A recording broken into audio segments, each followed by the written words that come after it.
Gillette Stadium in Foxborough. It's Week 5 of the NFL on EA Sports. EA Sports coverage. Two of the bigger disappointments in the first quarter of the season doing battle here as we get this one underway. This one fielded at the 5. And they'll start this drive just across the 30. Pretty nice work on the return. Line of scrimmage, the 31 now on 1st and 10.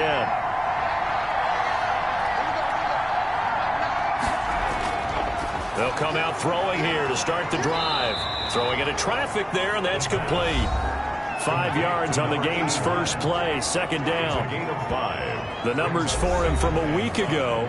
4 catches, 56 yards. And you know what he did all week in preparation for this one? Hydrated. Salivated. Yes, stretched, dreamed, going against the last team in the league against the pass. Under a heavy rush, and down he goes. Ndamukong Suh in there to get him, and that is sack number 6 now for him on the year. He is proving his worth defensively. Getting the sack here, that comes after being named the AFC Defensive Player of the Week for his performance in last week's game. He's stacking games together, isn't he? I mean, you just mentioned what he did the previous week to be named AFC Defensive Player of the Week, continuing to play at that level. And when you get that kind of confidence going, those kind of guys are hard to stop. Out of the gun now on 3rd down. Throwing for his running back, and he's got him complete. And he'll be brought down right at the 30 here.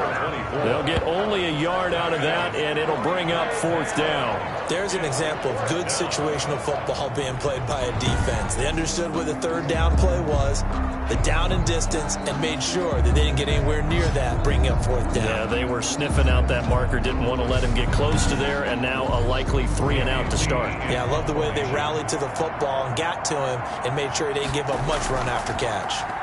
And he gets this away, and look at this. This is a good one.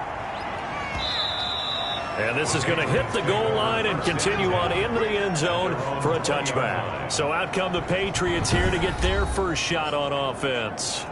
And we get a glance here at their leader, the man who will be calling the plays under center. And what I enjoyed in preparing for this game was talking not just with the coaching staff, but with him as well. And I found it interesting that the coaching staff sees him one way, and he sees himself an entirely different way. Yeah, one thing he said he's always working on, we know he's not bad at this, but his footwork, always wants to improve that, and that's something he's going to focus on here. And what was so funny, what the offensive coordinator say right off the top, he's got great footwork. Love his footwork. So this guy is never satisfied. Up at the 29 now, they'll head to the line, 2nd and a yard. Looking to throw. Toward the center of the field, but it's incomplete. They tried to throw on 2nd down, unsuccessful. Now it's 3rd and 1. Brings up 3rd down. They'll look to throw. And he's got his man in stride, complete. And he will have a Patriots first down as they're able to convert by plenty there on 3rd and 1. Rookie to rookie on the hook up there, and it's a first down. I think defensively you're okay with that. Here in the first quarter, he's going to get some catches, but they rallied to him quickly. And that's what you count on, and I like what you just said. First quarter, can you do it all game long? They catch it, you tackle them, they go down on the spot. Because when you're able to do that and you don't give up big chunks of yardage after the catch, now you put the offense in a position where every series they have to work hard to pick up first downs, and you tend to stall them out when you do that. Officially, it's a 1-yard loss. That's going to bring up 2nd and 11. That was well played there defensively. 2 tight ends in the formation, which essentially gave them 7 blockers up front. Hard to imagine with all that size and beef that they could let a tackler through, but that's exactly what happened. A loss resulted.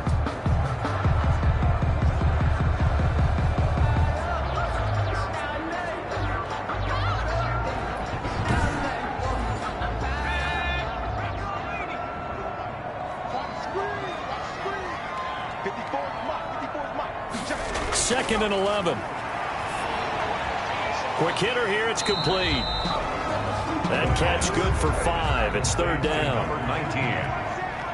A gain of 5. Brings up 3rd and 6. He'll drop to throw. And that is incomplete.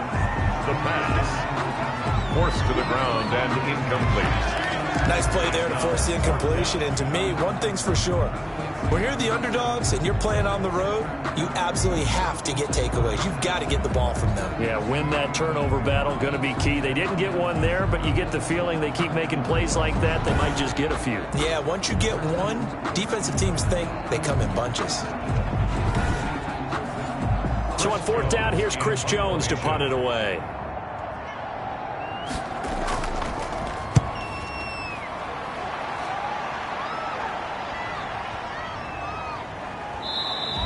And that one hits a little too close to the goal line, and it continues into the end zone for a touchback. So now the second drive offensively coming up for the Denver Broncos. And the last drive, the first drive for them, not very good. 3 and out. What do they go to here?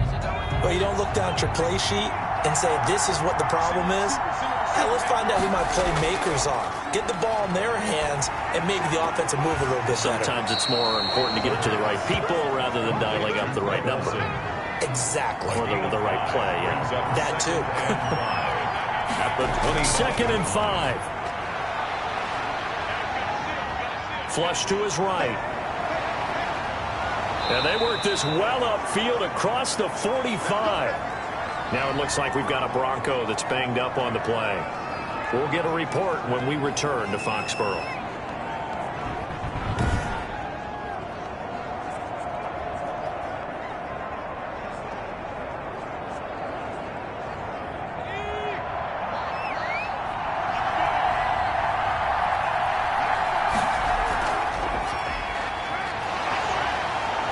A bit of an opening there on the first down run as they get this forward for about 6 yards. He's across midfield. If you start assessing what went wrong last week, Charles, in their loss, had nothing to do with the ground game. They ran it well. And you also have to say to yourself as a team, don't go away from what worked. That's not the reason the game was lost. Running the football over time, when you do it consistently, usually translates into wins. And they're open to do it consistently here. And he'll be taken down at the 44-yard line. A gain of 5. First down, Denver. Now on first down, he'll drop to throw it. That's complete left side to Shepard. That catch good for only a couple. So 2nd and 8 here after the pass play for 2 yards on first down. 2 yards on the pickup. It's 2nd and 8. And he goes down. It's a Patriot sack. A loss of 5. Man, he got in there so quickly, Charles. What could the offense have done to adjust and account for that? But what you're hoping is that you figure out and you see and get a clue that maybe there's going to be some pressure coming at you, and you change the blocking schemes. Maybe you go to max protection. The biggest one is maybe you bring your running back in to try and keep you clean. But in that case, that didn't happen. 0 accountability, and a sack resulted.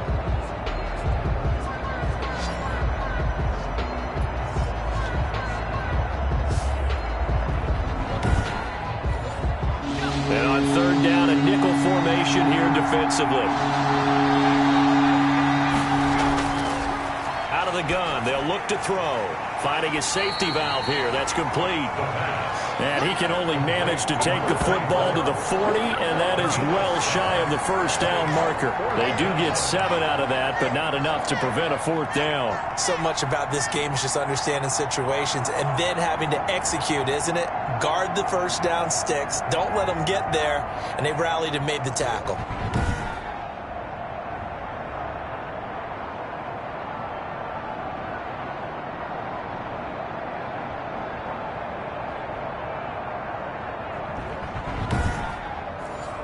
So coming on now is the field goal unit. They're going to try for 3, and he'll need all the leg he's got here. They'll spot it at the 47, so call it a 57-yard attempt. And he missed it. It's no good, and this will remain a scoreless game.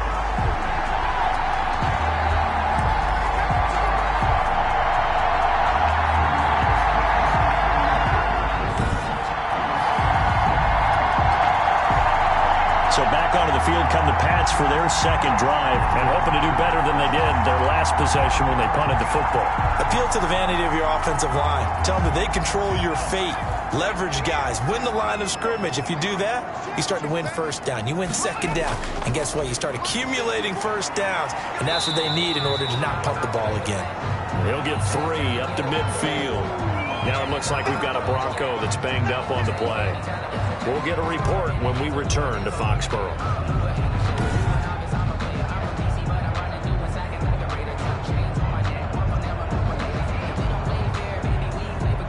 The last run got 3. Now here's 2nd and 7. From the midfield stripe, they'll look to throw. Throwing middle, but it's incomplete. They head to the line facing a 3rd and 7 following the incompletion on 2nd down. And 7. Back to throw here. They'll try and set up the screen. It's complete. And they're well past midfield, just a yard or 2 shy of the 40. Rookie quarterback, rookie running back. They team up there to pick up the first. 1-yard line. Let's give a little credit there. The offensive play caller sensed that the screen pass was available. Whenever you're getting a lot of heavy pressure towards your quarterback, that's when you're thinking about running the screen and using that pressure against the defense. And it worked very well there for a first down.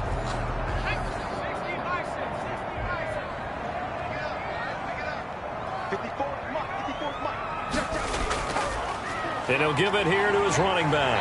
And brought down, but able to get it to their 30-yard line. 11 more on that one, and another first down. He was well over 100 yards last week. He told us this week, a little ambitious, that he wants to hit that 200 mark. We'll see. Makes sense, though, doesn't it? Have we ever run into a running back that had a great game the week before that didn't think that's just going to naturally continue? Just make sure you feed me the football. And that's what they're all about. Continuity, rhythm, number of carries. Just keep giving it to him. Running game working. They'll stick with it on first down. And he's able to break out of 1 tackle, but then quickly brought down. Carl Joseph up from his safety spot to make the play. A gain of 2. Brings up 2nd and 8. Here's 2nd and 8. And this one's incomplete. So he's 3 for 7 throwing the football right now. Not an awful start, but also not the sharpest of starts. No, I would agree with that. But if you're a confident quarterback and to play that position you have to be, you just act like there's something wrong with the wind currents or something wrong with the ball. It is not you. Keep throwing. That timing usually develops. He'll look to throw. Got a man, and he hits him in stride. And he will have a Patriots first down as they're able to get the 3rd down conversion. 1st and 10. That certainly has to feel good. It's not all the time that the play caller should get all the credit. Sometimes I think in the huddle, the quarterback just says, hey, who's going to make a play for me? I just need something right here. And the end result there, nice first down. Drive keeps moving. So the ball down to the 16 here for 1st and 10. Inside the red zone here, they'll look to throw. That's complete right around the 8. It's so close, he gets it to the 1. Out of bounds right there. 15 more there, and they're on a roll. It's another first down. He's a rookie, and you don't want to get hung up on the word potential. But when you see him make catches like that, you keep thinking to yourself, he's good now. He's got a chance to be great with plenty of work. 1st and goal at the 1.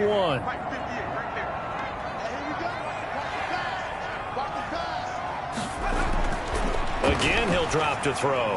And this is caught. Touchdown, Patriots.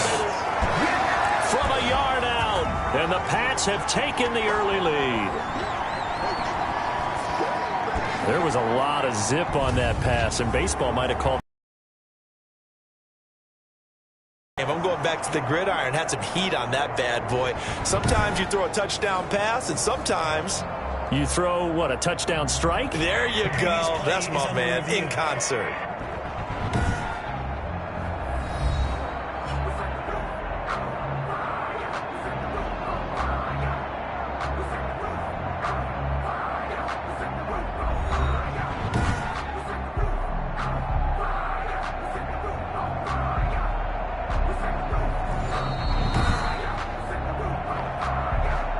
Younghoe Koo lining up for the point after.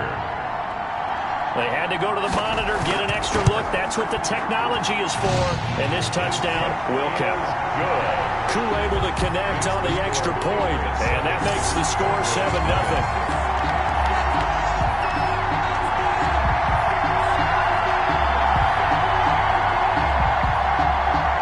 The kickoff unit as they run up and send this one away. This will be fielded inside the 5. And up to about the 26-yard line, just across the 25. First and 10 at their own 26-yard line.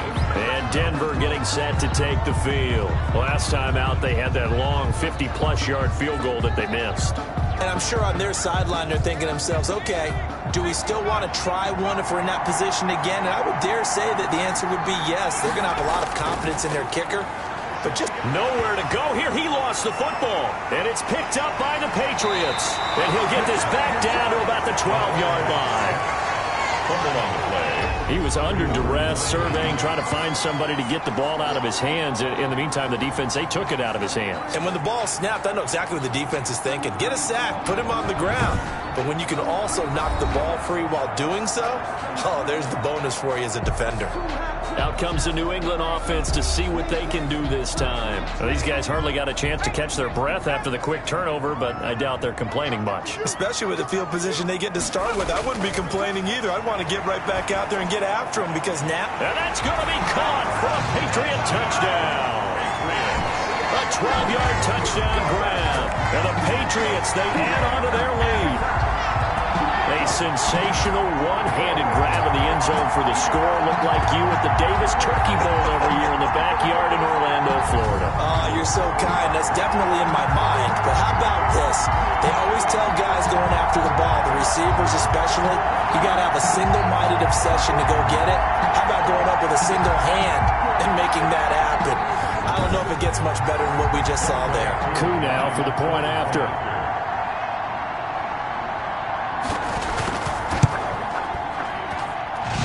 It's good, and they have jumped out here to a quick 14-0 first quarter lead. A nice, tidy little drive there, getting the ball in excellent field position, and only one play to score.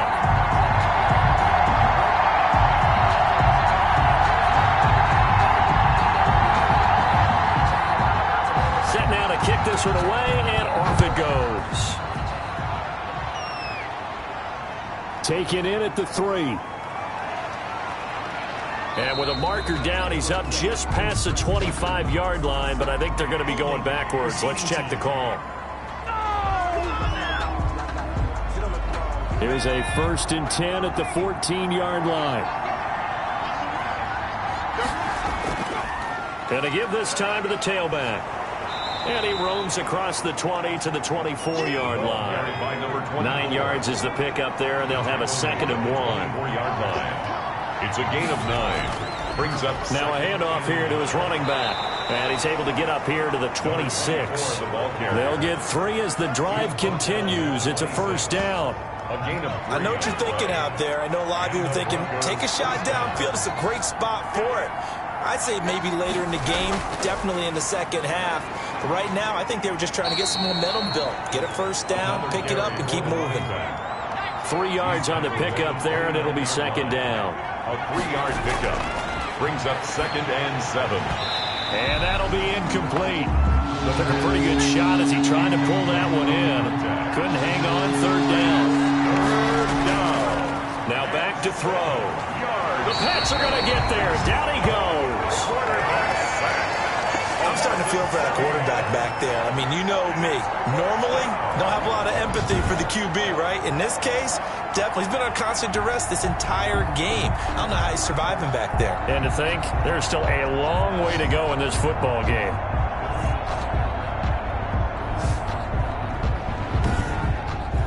Here's Andy Lee now, as he'll kick it away for the 2nd time.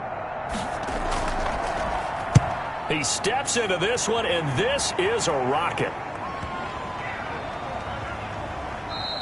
Yeah, he was looking for the checkup bounce, didn't get it. That scoots all the way into the end zone now for a touchback. New England trying to get a place on offense. They've got things going their way early. 14-0 lead and the football.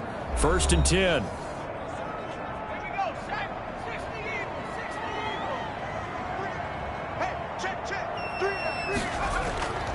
Now a 1st carry for their fullback. And he's got room. And they work this well upfield across the 45.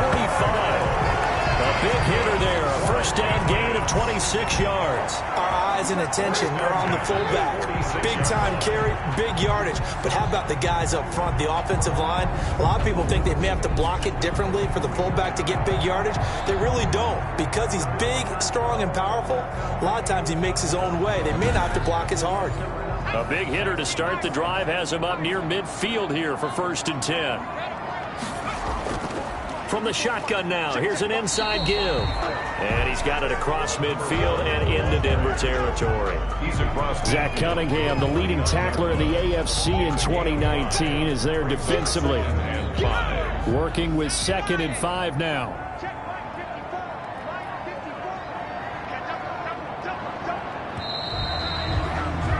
$14-0 the score. This is the NFL on EA Sports. 14. Broncos nothing.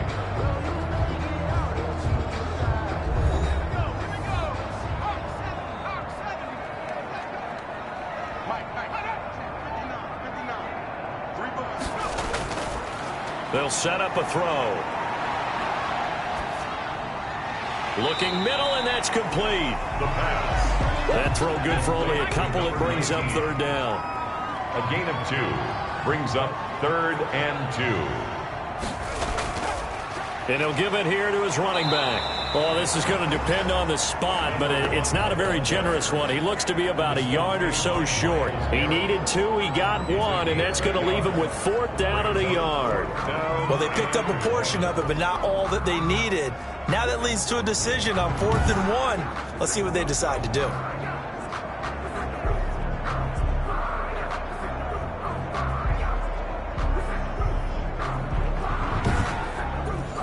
The Patriots send out their punter as he's on to kick it away. And no return possible here as they angle this one out of bounds. At their own 22-yard line.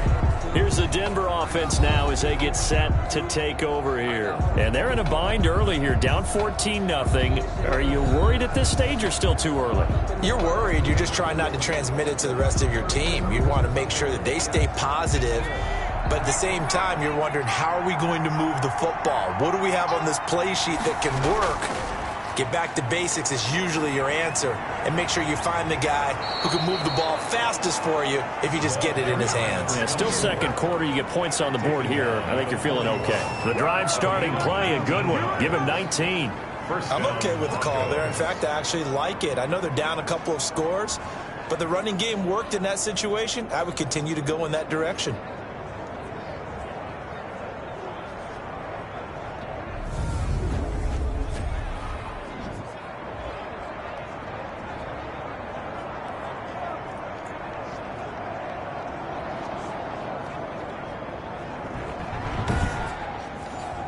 One play has him up past the 40 already, and another 1st and 10. Now they'll throw here out of the gun. Firing quickly here, and that's complete. The pass. A gain of 6 there on 1st. Number 81. It's a game of matchups, and that's why you take your receivers and move them around a bunch, especially your best guys. And when they work out of the slot, you often hear the coaches talk about how great it is because it gives you a two-way go. You can break out or you can break in. That makes it hard to defend. Here's a play fake as they set up to throw. And he finds his man, the tight end Olsen. And they'll get him down as he's inside the 40. 15 yards on the play, 1st down. Well, these guys have definitely been outplayed in the first half. I like their countenance. I like the way that they haven't panicked out there, the way they're carrying themselves. They're starting to move the ball, and what you have to do, maintain your poise and start to put together some drives.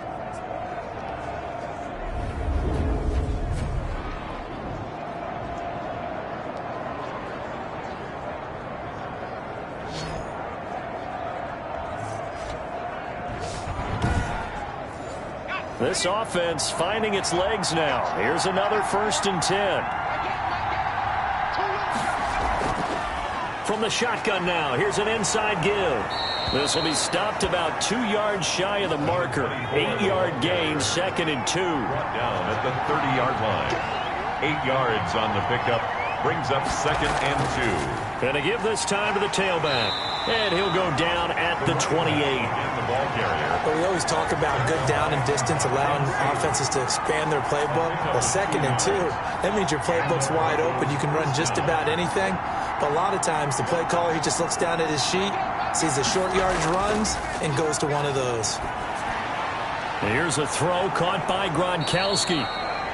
5 yards on the catch there, brings up 2nd down. To Rob Gronkowski. A gain of 5 brings up 2nd and 5. At the Patriots. Now this one over the middle into the hands of his tight end, complete. And he's dropped just before the line to gain. 4-yard pickup leaves him with 3rd and 1.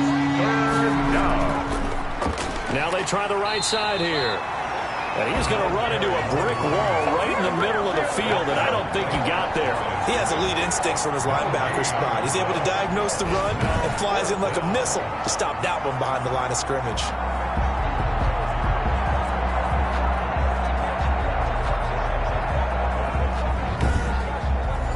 So out comes the field goal team now for the 2nd time here today. It'll be from the right hash, and it'll be a 36-yarder. And Boswell's kick is good. And they will get themselves on the board here at 14-3. Broncos 3. So he gets a shot at atoning for the earlier miss here in the first half and able to knock it through. And what a relief for him, don't you think? Because how many games have we done where kickers missed one early and never gotten a chance to atone for it the rest of the game? That's a lot to carry around. At their own 25-yard line. A look at the running back, the man out of the backfield as he gears up to go again. He's been good. His guys are winning. So far, the recipe working here in the 2nd quarter. He doesn't like to just tote the rock. He wants to carry his team on his back, and that's what he's done throughout this game. Yeah, he's done that. He'll be hoping to continue that trend. He'll be brought down by the Broncos. It's a sack. Akeem Hicks able to collapse the pocket, get to him, and drop him for a loss of a yard. Great job defensively. I think he was trying to go through his progressions, find someone to get rid of the football. Before he knew it, he was on his back. So that just brings us right back to what you said in the beginning. A great job defensively. Nowhere to go with the football. That led to the sack. After the sack, here's 2nd and 11. They'll drop to throw. Wide open receiver, complete. And they get him down, but not before he takes it across the 40-yard line. That one good for a 1st down pickup of 18 yards. Good strong throw and catch right there. And so far in this game, the alleys have been open for them to get completions, and they're taking advantage of it.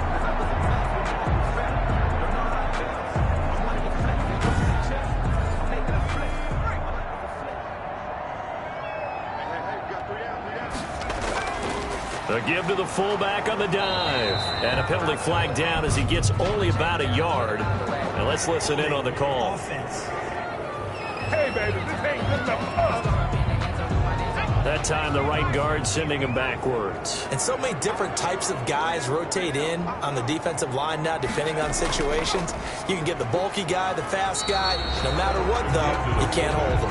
And the hole closes quickly. He gets it across the 35 to the 36-yard line. Brings up 2nd down. And again, they'll go right back to their fullback. Looking for an opening, not much there. He'll get it to the 39. He's brought down. Give him 3 yards on the run. Now they'll need to drop something good here on 3rd and 13. And that was a good collision right there. And I know this as a former defender. In trouble, and he's taken down.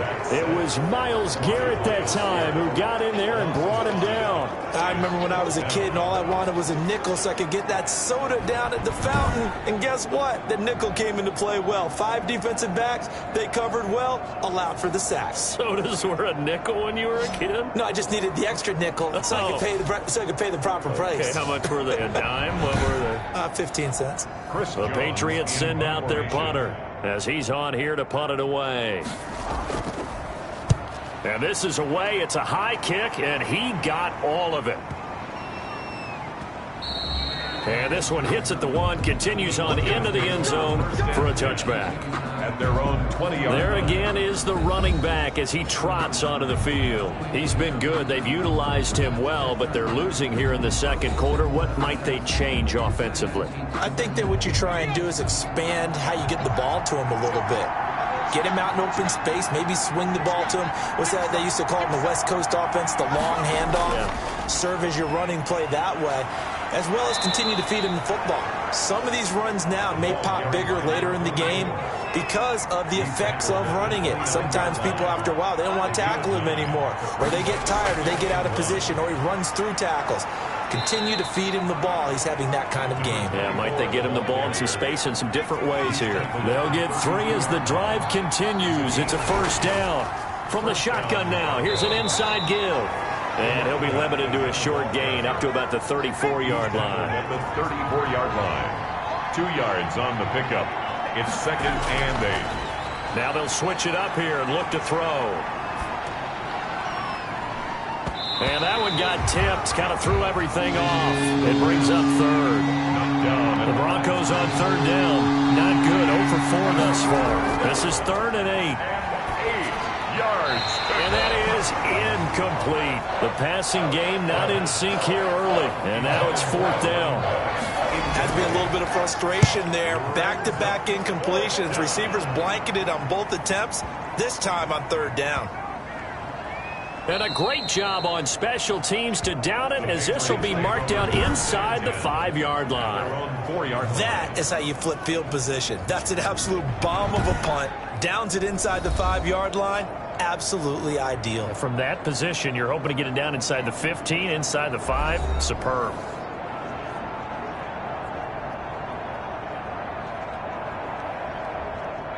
New England with a first down as they begin the drive. And they will start this drive with just terrible field position, backed up inside their own 5. But we have seen teams be bold here and take shots, right? Sometimes you go max protection, make it a one-receiver route, and take your shot downfield and see what happens. And occasionally, we've seen success occur.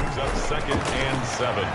Now a man open down the middle of the field. And they'll mark him down right around the 9, just shy of the 10. A short gain of just over 2 yards as the first half clock dips inside of 3 minutes.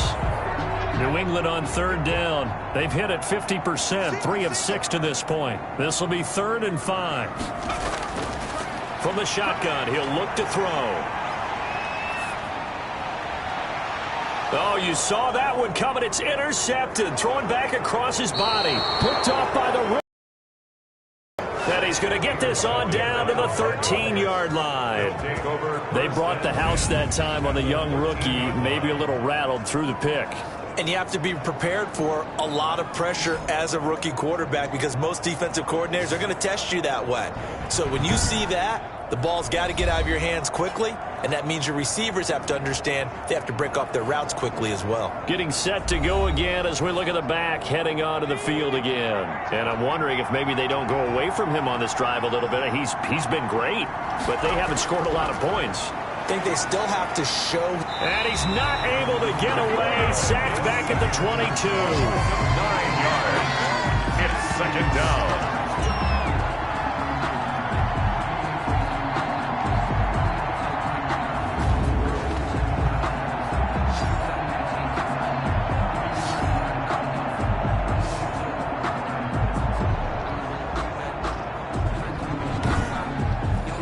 Sacks, a growing theme in this first half. This is 2nd and long.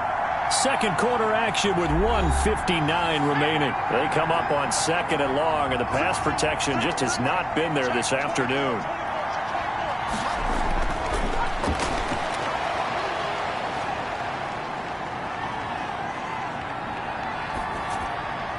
This will be caught inside the 10.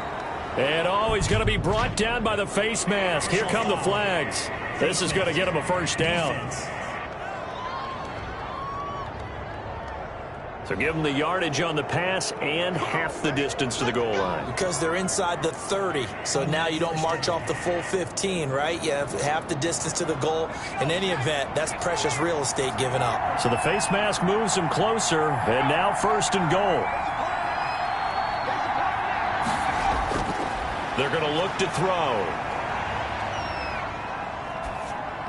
And this will be incomplete.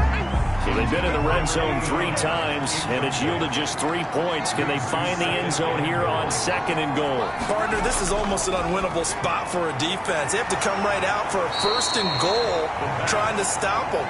But let me hold on a second. Let me take that back real quick. They can win here if they force a field goal try. Still a long ways away from that happening, but that has to be what they're thinking right now. Now the Patriots going to use one of the line and talk over what to do next.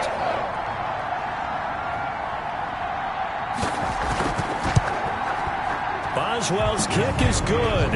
And a second field goal here cuts their deficit to 14-6 now.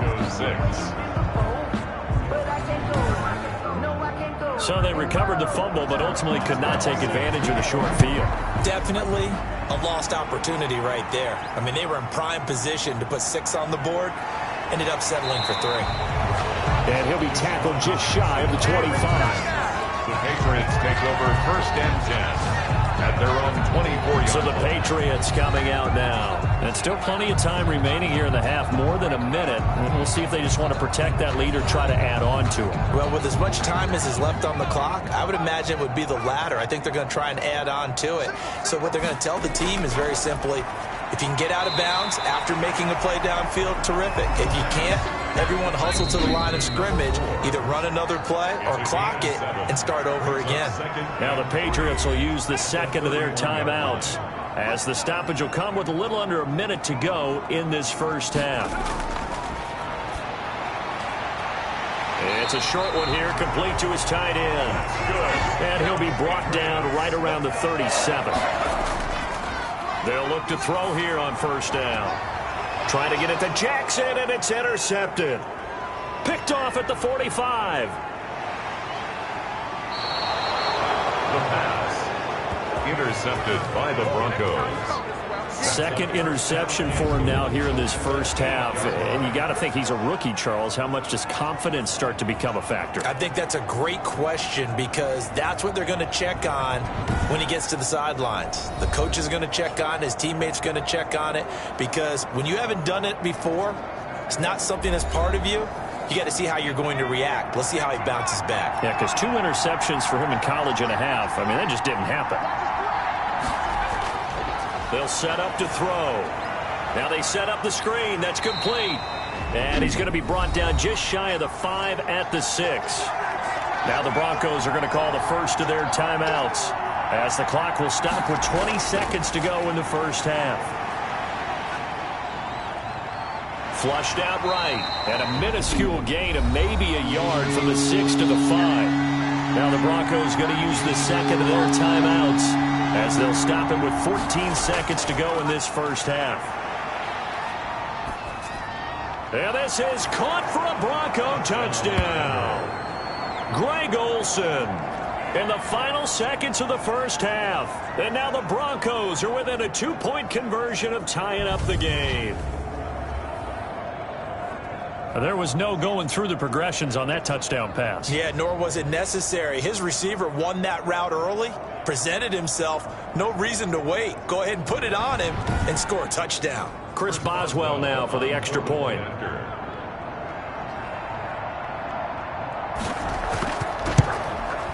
And this is up and good. It brings him within a point now. It's 14-13. The drive there only spanning 3 plays. And it ends with a Denver touchdown.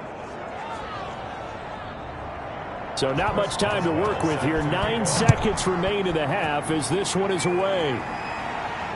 Jackson now to return. And out a little across the 25 to the 27. The Patriots take over 1st and 10 at their own 20. So time perhaps for one final kneel down before they take this lead to the locker room. And with time running down, they go down to a knee. Well, the white flag coming out as they line up to kneel on it. So a very tight first half. We had to break in a one-point game. As we'll send you down the coast now to Orlando, that's where we find Jonathan Coachman, ready with our EA Sports Halftime Report. Coach. All right, Brandon, we'll get back to you guys in a bit. But first, let's take a look around the NFL here on this first Sunday of October. We'll start up at MetLife Stadium in New Jersey. And it's the Cardinals who have the lead as they play the second quarter. Marvin Jones, a touchdown reception. From there, we head down south to Atlanta to check on the Falcons at home at Mercedes-Benz Stadium. And for the moment, they find themselves trailing the visiting Carolina Panthers. 2 touchdown passes there for Russell Wilson. Lastly, let's check on one final game for you. And you can see there, it's the visiting L.A. Rams who have the lead in that one. The Rams seem to be on their way to what would be a good victory. Meanwhile, in our game, it's been a back-and-forth first half. Who can put it together in the second half? For the answer, we turn it back over to our broadcast team of Brandon Gaudin and Charles Davis. All right, Coach, thank you, and we welcome everyone back for quarter number 3. So here we go for half number 2. The Patriots with the lead, and they will be getting the football. And he'll take it up past the 25 to the 26-yard line. The Patriots take over first and 10 at their own 26-yard line. Out comes the New England offense to see what they can do this time. They have the lead. Now they'll be looking to extend that lead. And this is where I enjoy talking about one of my favorite subjects, tendency breakers, or counters as I also like to call them. You've done things in a certain way in the first half, and they've had the ability to see what you've done. They're going to make their adjustments. So guess what? You adjust yourself and try and stay ahead of the pace because you are looking for some separation in this ball game. The adjustment to the adjustment. Without a doubt. Show them one thing, hit them with something else. As usual, the hallmark of a good run defense, linebackers making plays near the line of scrimmage. Absolutely nowhere to run there. On the give, this is their fullback. And they will stop him after a fairly minimal pickup. He'll get only 3 there, so it leaves him with a 3rd and 7 ahead. 3rd and 7.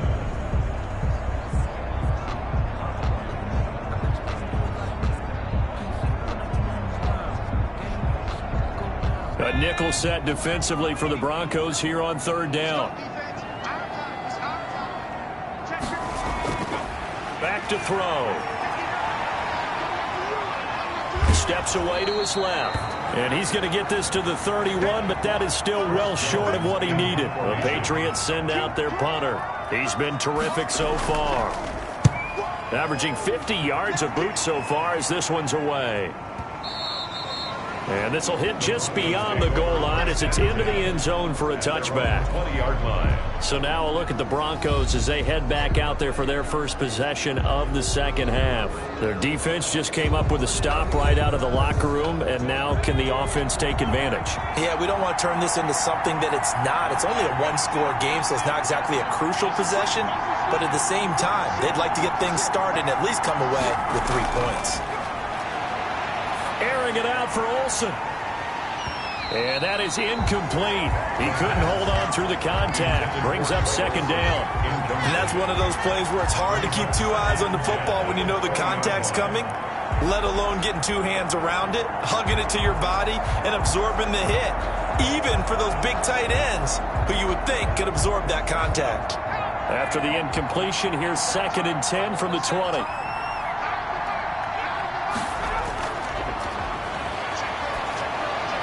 And now a throw here secured by his running back out of the backfield. And he'll be tackled at the 23 after a gain of 3.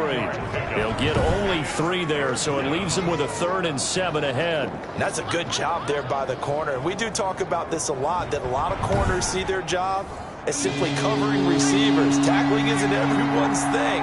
But in this case, he came up quickly and made a nice, sure tackle.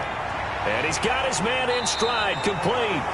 And he's able to get up here to the 26. They stop him for only 3 that time, and that'll bring up 4th down.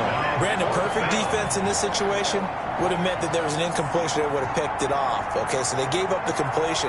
But I really enjoyed watching how the defense stayed in sync, stayed in great communication, and as he dragged across each zone, you see him pointing, communicating. There he is, and they passed him off to each defender. Ended up making a nice play, even though it was complete. Here's Andy Lee now, as he'll punt it away for the 4th time today.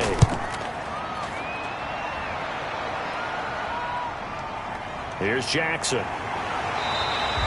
nice return that time, gets 12 yards back. And the offense will take over with a new set of downs. 33-yard line. New England trying to get a place on offense. We have not seen much on offense from either side these last few drives. It has been a struggle, hasn't it? Totally, and you're thinking to yourself right now, if you're on offense trying to get things figured out, okay, we self-scout every week in our game plan. How many things do we do at certain times? What are our tendencies? Time to go to some of those tendency breakers and try and create some offense. They always have those in their back pocket, don't they? You have to, and if you don't keep abreast of what you're doing, you lock into a rhythm and make it easy for the opposition. Looking for tendency breakers right now. Looks to me, partner, like he's learned a little bit, because earlier in the game, I think he was trying to force a lot of throws into some windows that just weren't open. Yeah, the interceptions had plagued him, especially a second interception, really a bad throw. So maybe a better decision there. Yeah, no doubt about it. I think he learned from earlier in the game, and he's applying it now.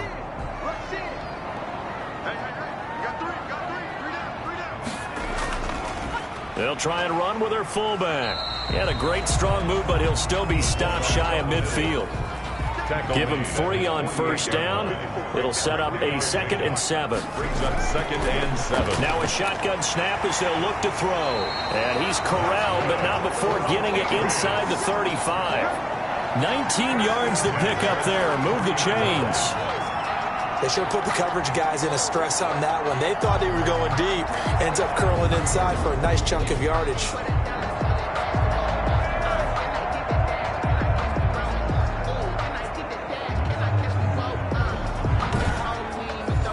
So a 1st and 10 now in Denver territory. Down at the 33.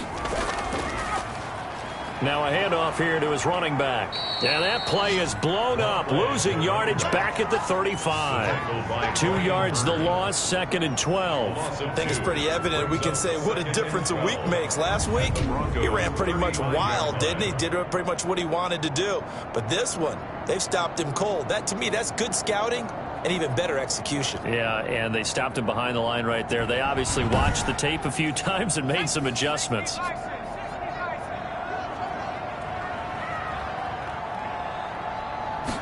Here we go on 2nd and 12. Looking for his running back, and he's got him. Stopped short of the 25, and that second effort got him a couple extra. Oh, I came to my feet on that one. I thought he was getting close to breaking that one big, but in the end, give some credit to the defense, finding a way to get to him and forcing a 3rd down. And it looks like we've got a dime set here defensively. 6 DBs in the game. Looking to throw.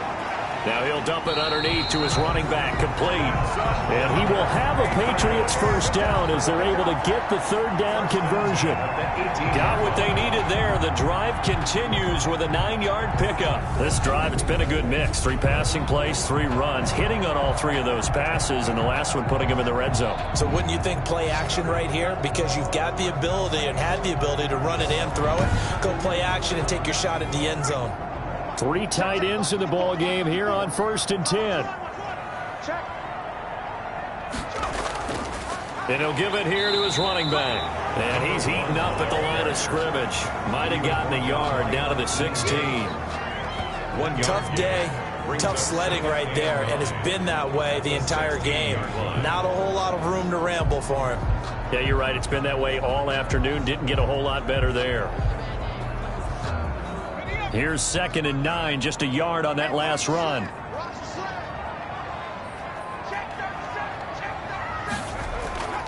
From the shotgun now, here's an inside give. And he's brought down just outside of the 10 at the 11. It'll be a gain of 5, but still about 3 yards shy of the first down marker, and now it's third down. Looks to me like maybe there's a little attrition setting in with this drive, because when you see that type of a run, I get the feeling the defense getting a little bit tired. And that's the last thing they need, especially when they look up at the scoreboard. And that one was a lot of fun right there, because that was the game within the game. Third and short, blitz was on. What's the key for the quarterback? Get out of your hands in a hurry. And that was a quick little completion. Got the job done for a first down.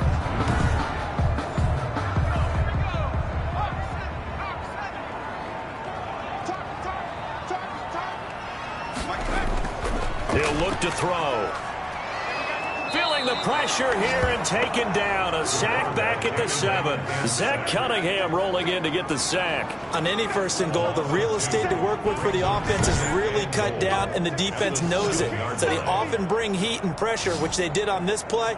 Got him down for a loss. Not a big one, but any loss of yardage in this position is tough for an offense. Now from the 7, here's second and goal.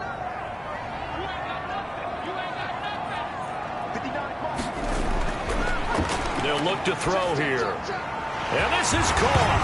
Touchdown, Patriots. A 7-yard touchdown grab.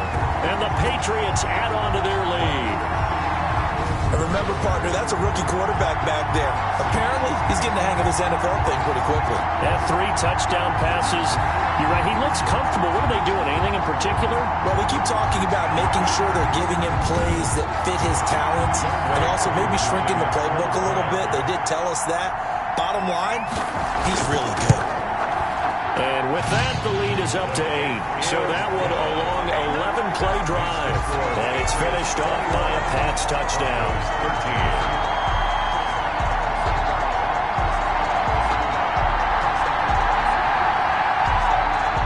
The kickoff unit is out on the field, and they will send this one away. Taken about 7 yards deep. And this will not be returned. It'll come out to the 25.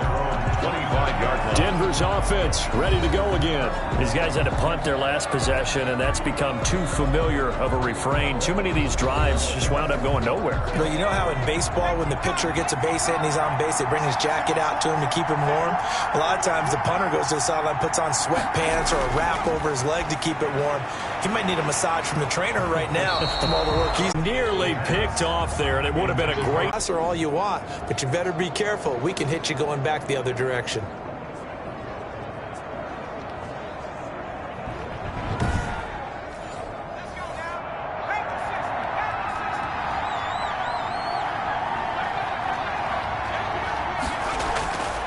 From the shotgun now, here's an inside give. And he'll take this for about 4 up to the 46-yard line.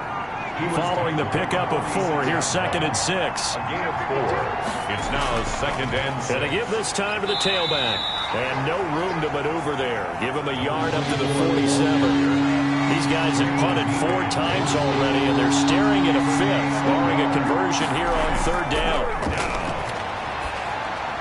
And he finds a man. It's Olsen.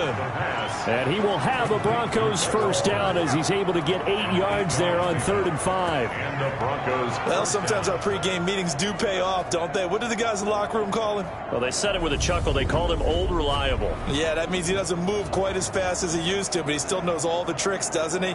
Even that little gentle push-off in order to get open, he finds a way to pick up a first down. So into Pats territory now. Here's 1st and 10 at the 45-yard line. He'll drop to throw. Out to the right here to Shepard. And this winds up a gain of 4 to the 41. They'll contain him to just 4. Second down. Second and 6 at the 41-yard line. And a quick throw here, that's complete. The pass. And the stop here will come at the 38-yard line. It's a gain of 4, and it's third down. Now a handoff here to his running back. And he's going to get to the 31, enough for the first down. Ball carrier. Able to get what they need to keep the drive going with a 6-yard pickup on third down. I think they like this drive a little bit better there, partner. Running game helping out, picking up some of the slack. Because remember the last drive, they went 3 and out.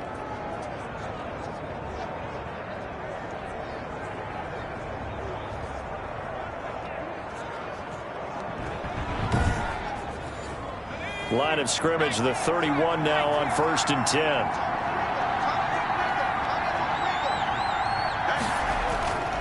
They'll look to throw.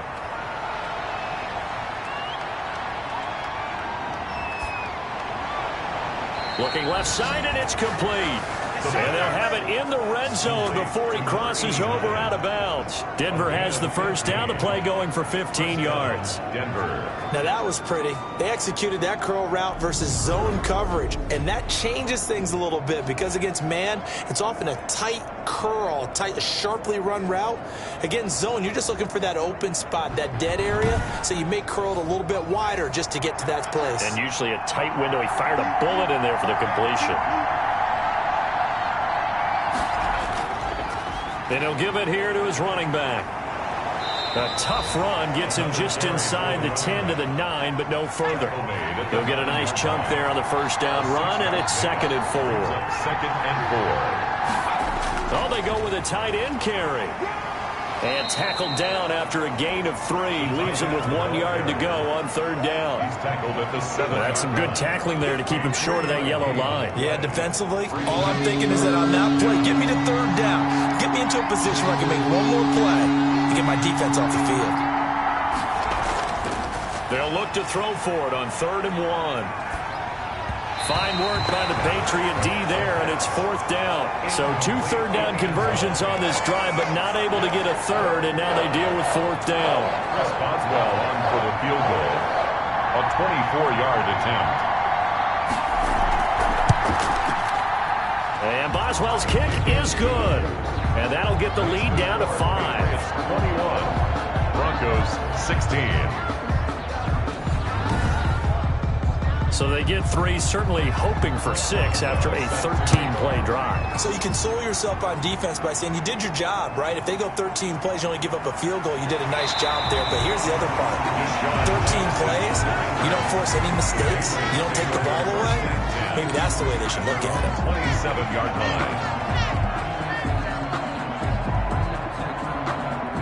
The Pats at the line, ready to go. And for them, a touchdown their last go-around. Obviously, they'll be hoping to do that again. And when you start plotting for this drive, when you start thinking to yourself, okay, what are we going to do? You don't go away from what you did before because that worked, but you have to be prepared for wrinkles and counters because you know they'll make some adjustments. Back now in Foxborough. We get set for the 4th quarter. Patriots have the lead. They also have the football.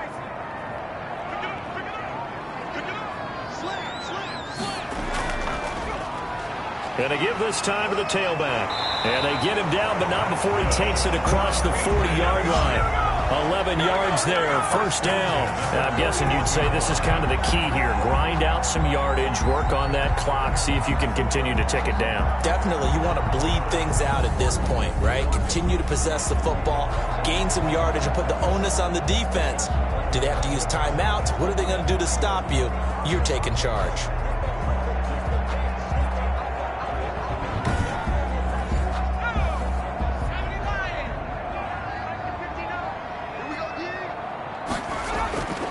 Now on 1st down, he'll drop to throw it. And it's a short one here, complete to the tight end. And they'll get him down after a pickup of 8, 2nd and 2. A good pickup there, 8 yards on the 1st down completion. Nice rhythm throw there on 1st down. He located his tight end, made it a nice easy pitch and catch. Hoping he can break a tackle or two. Wasn't able to do that there, but still good yardage. And that one got tipped, kind of threw everything off. It brings up 3rd. Eluding the pressure right. He can run for it, and he will. And he will have a Patriots 1st down as this defense unable to hold.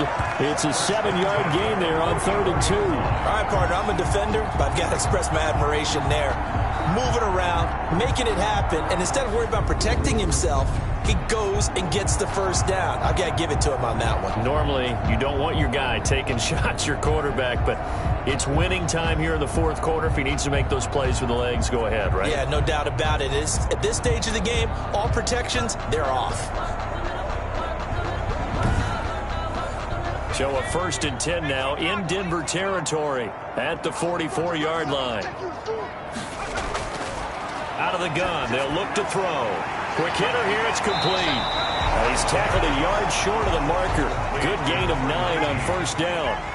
Give him 9 there on the first down completion. And a yard at the 35-yard line. And he's going to go down. They get to him back at the 40.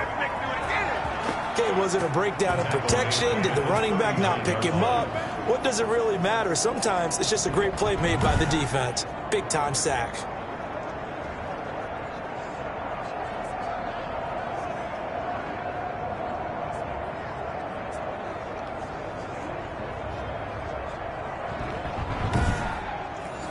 New England on third down. They've converted 6 times and could use a 7th here. This will be 3rd and 5. Back to throw here. And he's going to go down again. Brian Burns.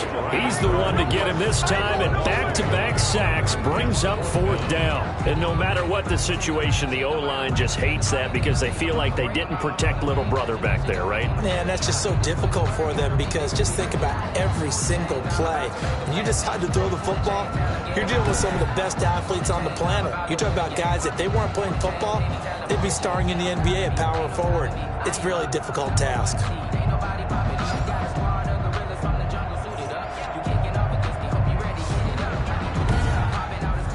The Patriots send out their punter as he's on for the 5th time here today. And he deserves a bronze leg as he gets this one away. This one angles out of bounds at a good spot in the coffin corner. And they're going to mark this out of the 5-yard line. You hate to give the ball away here in the 4th quarter while you just hold a slim lead. But that punt, absolutely ideal. They pin them inside the 5-yard line. They give their defense a really nice opportunity.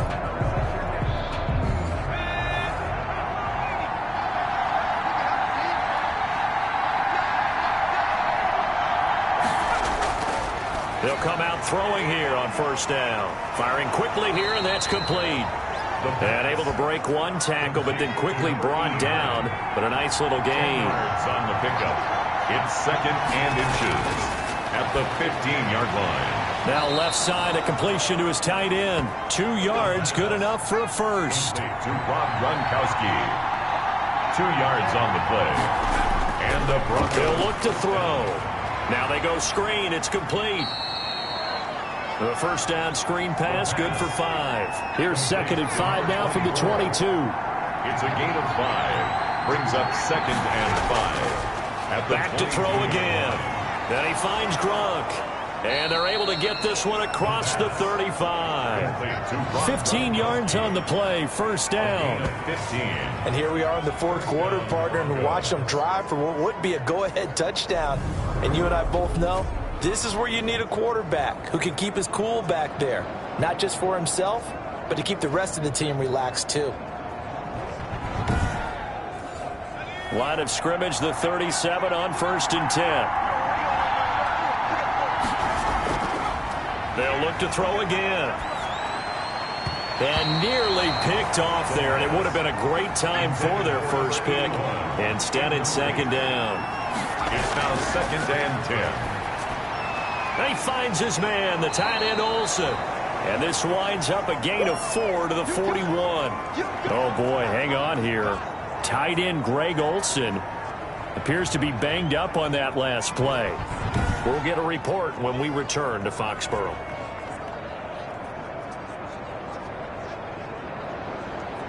The Broncos on 3rd down. They've had a lot of chances, but not much success, converting only 3 times. This will be 3rd and 6. And that will be incomplete. Normally being a big-bodied receiver plays to their advantage downfield. Go up and make the catch, take the hit, and pick up yardage. But in this case, the hit was timed really well and popped it free from his grasp. The Patriots take over 1st and 10. At their own 20-yard line. Out comes the New England offense to see what they can do this time. Their defense got the stop, forced the punt, and now you really start to monitor the clock as they nurse this slim lead.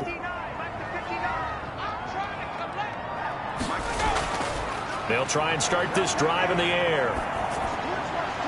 It's a short one here, complete to his tight end. And he's going to get a solid gain of 9 before being brought down. Second and right at a yard. Give him 9 there on the first down completion. I got the sense that the defense created a little momentum for him there, didn't they? Did their job, forced the punt. Now, nice start to the drive. Offense has to do their part. Yeah, they certainly do, but what a great start for them. They got to go thank the guys on D. Number 1. And he stopped immediately there. Now, obviously, that's some good work there defensively, being able to stop them and bringing up a key third down. But if you're on the offensive side of the ball, there's an opportunity, because I know what defensive guys are thinking right now. Just stop them, get to the ball. That means they might not be sound defensively. There could be some opportunities. And you said key third down. Highlight that word. Put it in bold. Here we go. They call his number again. It's his 6th catch and a first down.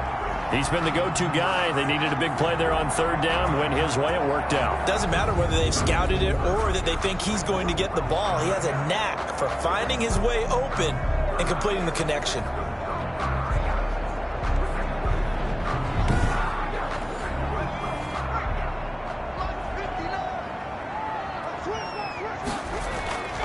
Back to throw now on first down. And a quick throw here. That's complete. A gain of 6 there on first. 6 yards was the pickup on the last completion, so here's 2nd and 4. At the 40. Now a handoff looking right. Not a big window to throw. Coverage wasn't too bad there. Yeah, they had him under wraps pretty well, but somehow able to muscle his way open and catch the ball. No gain on the play. It's now They'll drop to throw. Got a man, and he hits him in stride. And able to pick up the first across midfield to the 47. They get 9 out of that one, and as a result, the drive continues.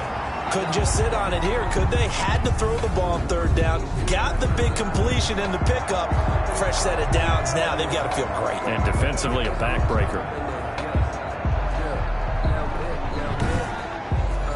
So a 1st and 10 now in Denver territory at the 47. They'll set up a throw.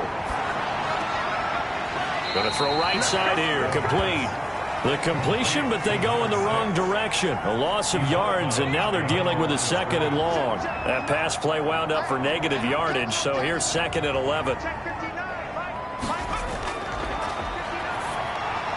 Now this one over the middle into the hands of his tight end, complete. And he'll be brought down at the 45-yard line. It's a gain of 4 yards on the completion, and it sets up a third down.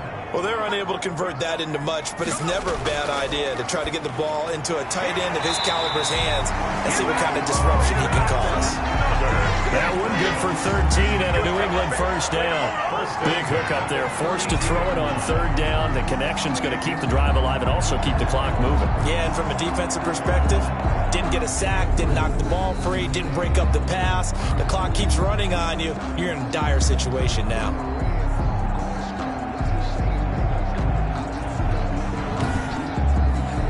From the 32 now, here's 1st and 10. They'll try and run some clock here as they keep it on the ground. And only able to get 2 here. Stopped at the 30. down at the 30. 2 yards on the pickup there. It'll be 2nd and 8. Brings up 2nd and 8. And he's got his man on the out route. And this is going to be another first down as they'll make the tackle at the Broncos' 15-yard line. When you get a big tight end like this, sometimes it takes more than one man to bring him down. Oftentimes, your best bet, just jump on and hold on and wait for your teammates to arrive to help get him on the ground. Line of scrimmage, the 15. It's 1st and 10.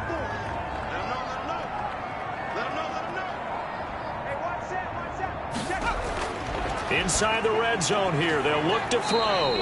The quick hitter here, it's complete. And he is out of bounds, getting it down to the 10. They'll contain him to just 4. 2nd down.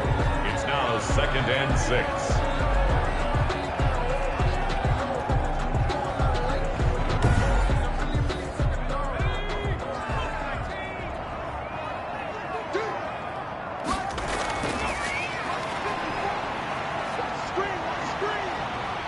Escaping the pressure right. And he gets halfway home from the 10 to the 5 on a pickup of 5. The tackle by This is a big third down, and you'd have to think we'd see a timeout right away if they can't stop them here.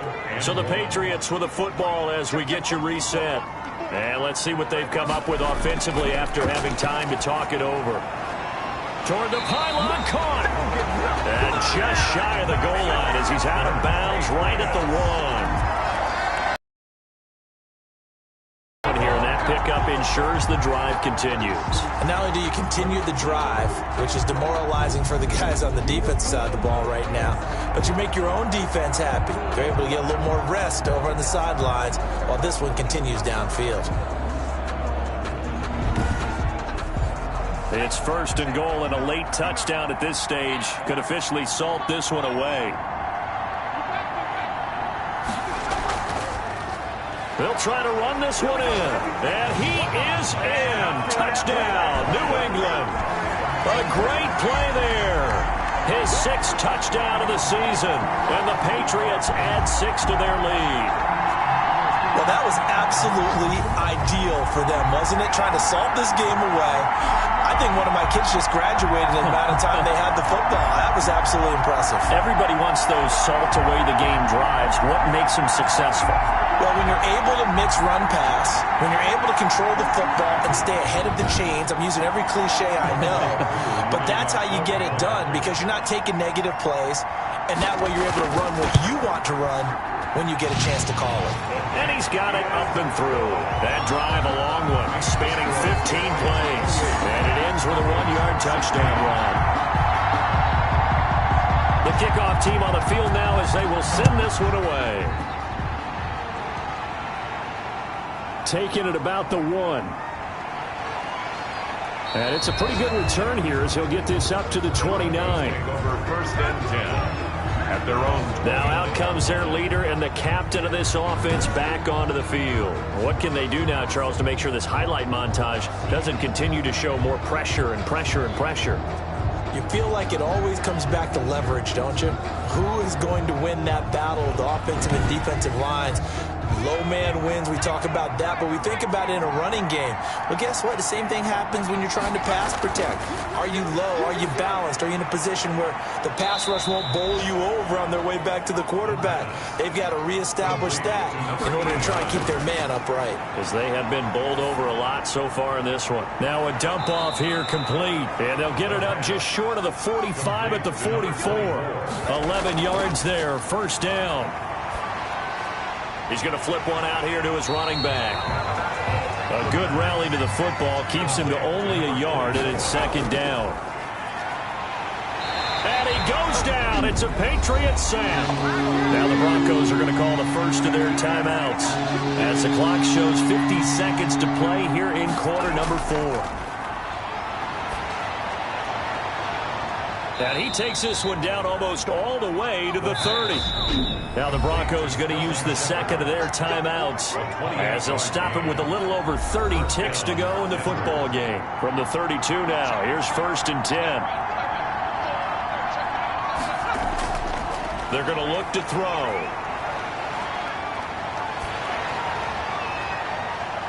And he finds a man on the crossing route. And taking it to the 15-yard line before he's brought down. It's a gain of. Now the Broncos will use their 3rd and final timeout.